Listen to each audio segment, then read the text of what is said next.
Hello बच्चों, मैं doctor Sunita Nandal कक्षा 10th के लिए कृतिका भाग 2 का पहला पाठ है माता का आंचल, जिसके लेखक हैं शिव पूजन सहाय। इसके अभ्यास के प्रश्न लेकर आई हूँ।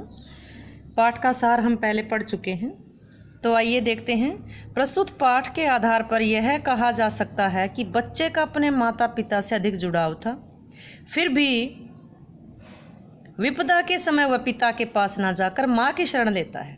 आपकी समझ से इसकी क्या वजह हो सकती है?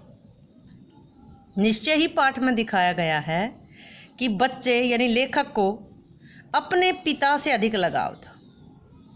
लेखक को अपने पिता से अधिक लगाव था। उसके पिता ने उसके लालन पालन में सहयोग ही नहीं दिया, बल्कि वे उसके अच्छे दोस्त भी थे, उसके साथ खेलते थे। विपदा के समय बच्चे को लाड प्यार की अपेक्षा ममता और सुरक्षा की भावना की आवश्यकता होती है। वह उसे माँ की गोद में मिल सकती है और कहीं नहीं। बच्चा माँ की गोद में अपने आप को जितना सुरक्षित महसूस करता है, उतना पिता के लाड प्यार की छाया में नहीं कर सकता।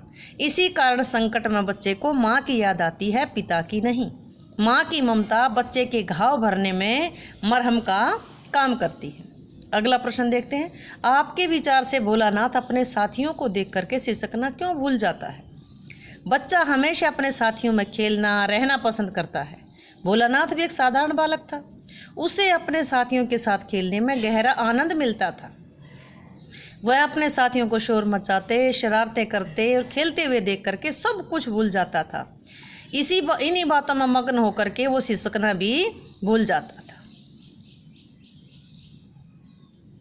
आपने देखा होगा कि भोलानाथ व उसके साथी जब तब खेलते खाते समय किसी न किसी प्रकार की तुकबंदी करते हैं। यदि आपको यदि अपने खेलों आदि के बारे में जुड़ी तुकबंदी याद हो तो लिखिए। आपने बचपन में बहुत सी तुकबंदियाँ की होंगी।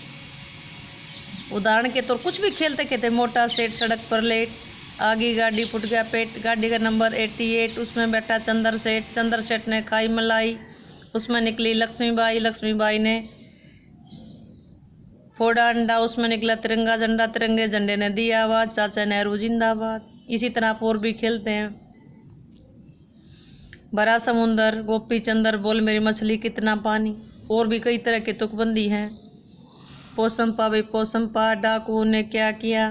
तो इस तरह की कोई भी तुकबंदी आप लिख सकते हैं। अगला है भोलानाथ और उसके साथियों के खेल के सामग्री और आपके खेल की जो सामग्री है वो खेलने की सामग्री से किस प्रकार भिन्न है। भी भोलानाथ और उसके साथी जो खेलने के साधन थे उनसे खेलते थे, और आप किन प्रकार के साधनों से खेलते थे, उनमें क्या अंतर है? आज के युग और भोलानाथ के युग में बहुत बड़ा अंतर आ गया है। माता पिता अपने बच्चों को भोलानाथ और उसके साथियों की भांति ऐसे वैसे गली मोहल्ले में घूमने की इजाज़त नहीं देते। बच्चों का बहुत ध्यान रखते हैं। आज के बच्चे घर बनाना, विवाह का रचना, चिड़िया पकड़ना, दुकान बनाना, खेती करना, ये खेल नहीं खेलते। आज के बच्चे क्रिकेट, साइकिलिंग करना यानी साइकिल चलाना, दौड़ना, कार्टून बनाना, तैरना, लूडो, ये गेम खेलते हैं। भोलानाथ के समय बच्चों के खेलों की सामग्री के साधन अलग थे, जैसे चबूतरा, सरकंडे, टूटी चूहे दानी पाठ में पढ़ा है ना आपने। गीली मिट्टी, टूटे हुए घड़े के टुकड़े, पुराने टूटे हुए कनस्तर आदि। आजकल के बच्चों के खेल के सामग्री के साधन है TV, computer, cycle, bat ball, football. ये तो लेखक के खेलने के साधन और आज के बच्चों के खेलने के साधन बिल्कुल अलग है। पाठ में आए ऐसे प्रसंगों का वर्णन कीजिए जो आपके दिल को छू गए। पाठ में आए कुछ ऐसे प्रसंग हैं जो पाठक के हृदय को छू जाते हैं। भोलानाथ की माँ कहती, देखिए मैं खिलाती हूँ, मर्दुए क्या जाने बच्चों को कैसे खिलाना चाहिए, और मैं तारी के हाथ से खाने पर बच्चों का पेट भी भरता है। यह कह थाली में दही बात शांति है। शांति का मतलब मिलाती है। अलग अलग तोता, मैना, कबूतर, हंस, मोर आदि के बनावटी नाम से कोर बना करके ये कहते हुए खिलाती जाती है कि जल्दी खा ले नहीं तो तोता उड़ जाएगा, जल्दी खा ले नहीं तो कबूतर उड़ जाएगा। पर हम उन्हें इतनी जल्दी उड़ा जाते थे कि उड़ने का मौका ही नहीं मिलता था। दूसरी बात क्या थी कि एक बार टीले पर जा कर के चूहे के बिल में पानी डालने लगे। नीचे से ऊपर पानी फेंकना था, मुश्किल था। हम सब थक गए। जब तक क्या था कि इसमें से चूहा निकलेगा। जब तक गणेश जी के चूहे की रक्षा के लिए गणेश की जगह कौन निकला? शिव जी का सांप निकला है, रोते चिल्लाते वहां से बेतहाशा भागे। अगला इसी समय बाबूजी दौड़े आए, आकर हमें झट से मैया की गोद से अपनी गोद में लेने लगे, पर हमने तो मैया के आंचल के प्रेम और शांति के चंदोवे की छाया नहीं छोड़ी, यानी कि बच्चा माँ की गोद में जाकर के सुरक्षित महसूस हुआ।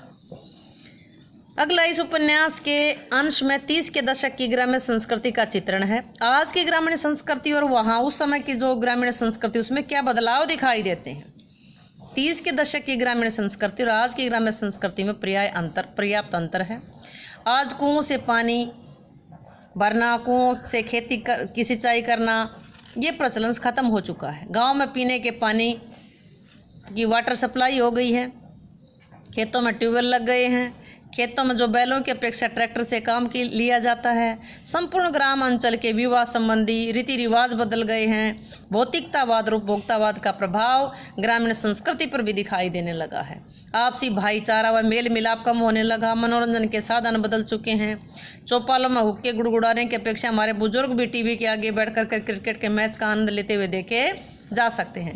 ग्रामीण अंचल की मौज मस्ती भरे जीवन के स्थान पर व्यस्त और तेज रफ्तार वाला जीवन देखा जा सकता है। अगला देखते, पाठ पढ़ते पढ़ते आपको भी अपने माता पिता का लाड प्यार याद आ रहा होगा। आपकी इन भावनाओं को डायरी में लिखिए। बचपन में पिता के स्थान पर माता ही हमें जगाया करती थी। शीघ्रता से नहाकर खाना खाने के लिए कहती थी। यदि हम इन कामों में थोड़ी देर हो जाती तो डांट भी पड़ने निश्चित थी। पिताजी ने पैरों पर बिठाकर कई बार झुलाए थे। जब सबसे ऊंचा झूला मिलता था तो हमारी खुशी का ठिकाना नहीं रहता। कभी पिताजी अपने साथ हमें खेत पर भी ले जाया करते थे। वहाँ तरह तरह की फसलों को देखकर हम बड़े खुश होते थे। खेतों में चलते हुए पशु मुझे बहुत अच्छे लगते थे। खेत में चल रहे ट्यूबवेल के नीचे नहाने का तो आनंद ही और था। स्कूल में जाते समय माता पिता से पैसे लेना कभी नहीं भूलते थे। उन पैसों को दोस्तों के साथ मिलकर खर्च करने में बड़ा मज़ा आता था। देर तक घर से बाहर रहने पर कई बार फटकार भी सुननी पड़ती थी। ये जो मैं बता रही हूँ आपको, ये सब आप अपने जीवन में घटी जो आपको अच्छी लगी वो घटना लिखें। ये ना लिख करके आपकी ज़िंदगी में जो माता पिता का प्यार उमड़ा हो, आपको लगा हो कि वह डांट फटकार भी मिली हैं और प्यार भी किया है, तो वो घटना लिखें। यह माता पिता का बच्चे के प्रति जो वात्सल्य व्यक्त हुआ उसे अपने शब्दों में लिखिए। इस पाठ में आदि से अंत तक माता पिता का बच्चों के प्रति वात्सल्य भाव ही उद्घाटन हुआ है। यह व्यक्त करना ही पाठ का मुख्य लक्ष्य है।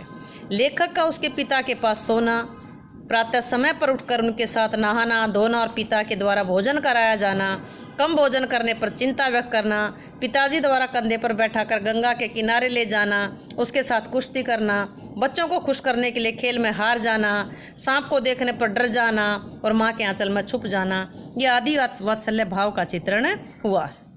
माता का आंचल शीर्षक की उपयुक्तता बताते हुए कोई अन्य शीर्षक बताइए कि ये शीर्षक भी सही है, लेकिन ये शीर्षक होता तो और भी अच्छा होता।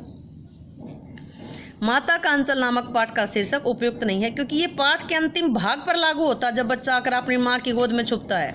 सारे पाठ में पिता और पुत्र के संबंधों का उल्लेख किया गया है। केवल एक घटना जिसमें बच्चे सांप को देखकर डर जाते हैं और लेखक आकर के माँ की गोद में छिप जाता है और अलग होने का नाम नहीं लेता, ये पूरी बात काल्पनिक सी लगती है, क्योंकि बच्चा दिन रात पिता के साथ रहता है, घुला मिला रहता है, ज़्यादातर समय पिता के पास बिताता है, लेकिन जब डरता है तब माँ के पास जाता है और वह भी अधिक माँ के आंचल में छुप जाता है। ऐसा संभव नहीं है, क्योंकि पिता ही नहीं बल्कि बालक का अच्छा मित्र भी था। इस बात का शीर्षक हो सकता है मेरा बचपन, मेरा शैशव काल, ये भी सही हो सकते। अगला है, बच्चे माता पिता के प्यार को माता पिता के प्रति अपने प्रेम को अभिव्यक्त कैसे करते हैं। बच्चे अपने माता पिता के साथ रहते हुए माता पिता की बताई हुई बातों पर अमल करके, उनके साथ खेल कर, उनकी आज्ञा का पालन करके, उनकी गोद में बैठ करके आदि बातों से अपने प्रेम को प्रकट कर सकते हैं। इस पाठ में बच्चों की जो दुनिया रची गई है वो आपके बचपन की दुनिया से कैसे अलग है। ये पाठ काफ़ी समय पहले लिखा हुआ है। उस समय और आज के समय में दिन रात का अंतर हो चुका है। उस समय पढ़ाई लिखाई का कोई दबाव नहीं था, बच्चे मिलकर खूब खेलते थे, लेकिन अब आपस में स्नेह भाव, विचारों का आदान प्रदान, विश्वास की कमी हो गई है। आज के युग में बच्चों की पढ़ाई का जो सिलेबस है, पाठ्यक्रम इतने मुश्किल हो गए हैं कि उन्हें पूरा करने में इतना समय लग जाता है कि बच्चे के पास खेलने का समय ही नहीं बचता। इसके अलावा माता पिता के पास भी समय नहीं है कि बच्चों के साथ कुछ समय तक खेल सके। खेल की सामग्री के साधन भी बदल गए हैं। पहले गिल्ली डंडे के स्थान पर क्रिकेट है, वीडियो गेम, टीवी आदि अनेक आधुनिकतम साधन हैं। गली में नाटक खेलना, गीली मिट्टी के खिलौने बनाना, विवाह रचना, खेती रचना, अब ये खेल नहीं रहे।